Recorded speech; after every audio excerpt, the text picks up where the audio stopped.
you ever ask him to come inside the fence before? I might have. Alright, now to what happened. You say Tom Robinson was behind you in the room and you turned around. Is this correct? Yes. You say he caught me and choked me and took advantage of me. Is that right? That's what I said. Will you identify the man who raped you? I will. That's him, right yonder.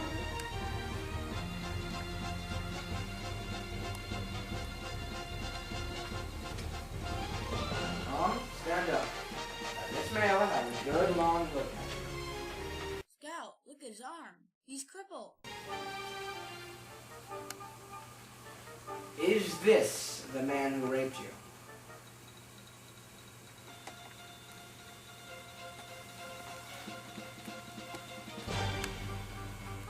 It most certainly is.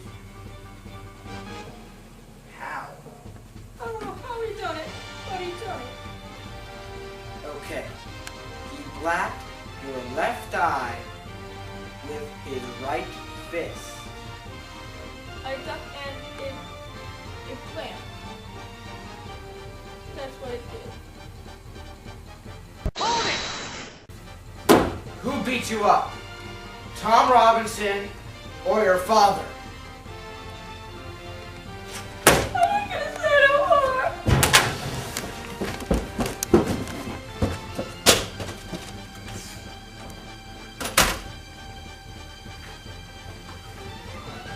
State rest, Your Honor.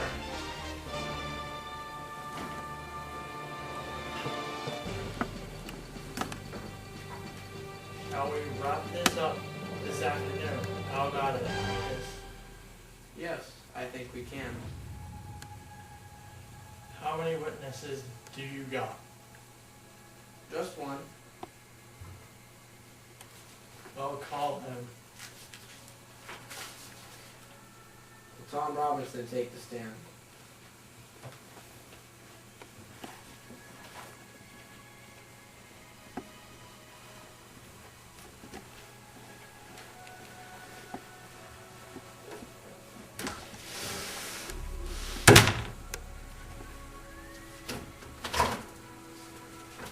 Are you acquainted with Miss Mayella Violet Ewell? Yes, sir. I had to pass her place going to and from the field every day. Whose field? I picked for Mr. Lynn. When did she ask you to chop up the chifferobe? To think, it was way last spring. She gave me the hatchet and I broke up the chifferobe. She then said, I reckon I have to give you a nickel, but I said, no ma'am, there ain't no charge. I went home after that. Did you ever go inside her fence again? Sir, I went lots of times. Why? She called me in, sir. It seems like she always had a little something for me to do. Did you ever go at any time onto the Ewell property without being asked in advance? No, Mr. Finch, I never did. What happened to you on the evening of November 21st of last year? I was going home as usual when I passed the Ewell place. Miss Mailer was on the porch like she said she would. And then she said, the old door's off its hinges and falls come along pretty fast. So I walked in and I looked at the door. I said, Miss Mailer, this door is fine. So she told me instead to get a box from the top of the chifferobe in her house. And as I was reaching, she sort of jumped on me and scared me so bad that I fell over. Violently? No, sir. She hugged me. I said, please, Miss Mello, I would like to go home now, but she got her back to the door. And I didn't want to push her or nothing, but the next thing I knew, Mr. Rowell was in the window. What did you say, Tom? He says that I'm not fitting to say in this courtroom. But he says, you got I'll kill you. Tom, did you rape Mayella? No, sir, I did not.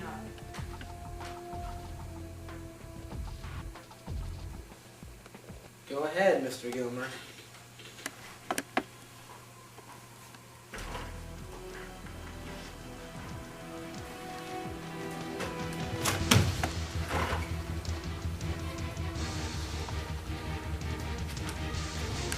Doc, you're pretty good at busting up ship roads, even with my arm. Do you reckon that you're strong enough to beat up Mayla? I reckon so, sir. People like to do all that work. Why? It looked like she got no one to help her. I felt right sorry for her. You? Felt sorry for her?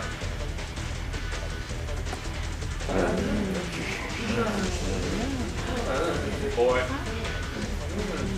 Didn't Mr. Yule run you off the place, boy? No, sir. I don't think he did. Then why did you run so fast? I was scared. Scared that I'd end up in court. Face up to what you did? Scared I'd have to face up to what I didn't do. Are you being impudent to me, boy? No, sir. I didn't go to be. This was as much as I heard of Mr. Gilmer's cross-examination, because Jem made me take Dill outside. For some reason, Dill had started crying and couldn't stop. Quietly at first, then his sobs were heard by several people around us. Ain't you feeling right? It was just Mr. Gilmer. Couldn't stand the way he was treating Tom. He was mad. And besides, that's his job. But Mr. Finch didn't treat him like that. Well, he's just a Negro. It don't matter one speck, Scout. It ain't right. Well, that's Mr. Gilmer's way. That's not what I mean. That's not what I mean.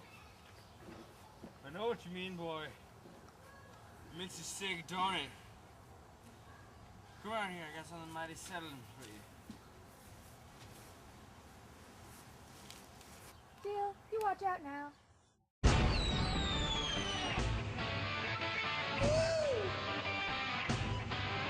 Come on, girls!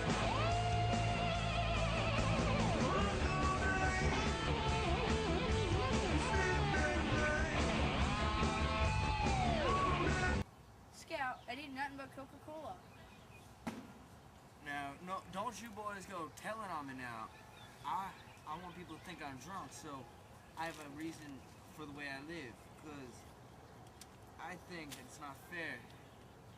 Now, a couple of years, you ain't gonna be crying in a situation like that. Crying about what? But the simple hell that people give each other. Now, why don't you just go back inside and see what I mean? Come on, Dale. You alright now? Thanks for the drink, mister. It was mightily settling. Gentlemen, I shall be brief, but I would like to simply remind you that this case is not a difficult one. All it does is require you to be sure beyond a reasonable doubt to the innocence of this defendant. This case is as simple as black and white. You know the truth, and the truth is this. Some Negroes lie. Some Negroes are immoral. Some Negroes cheat. And some Negro men are not to be trusted around women, black or white. But this is a truth that applies to the human race.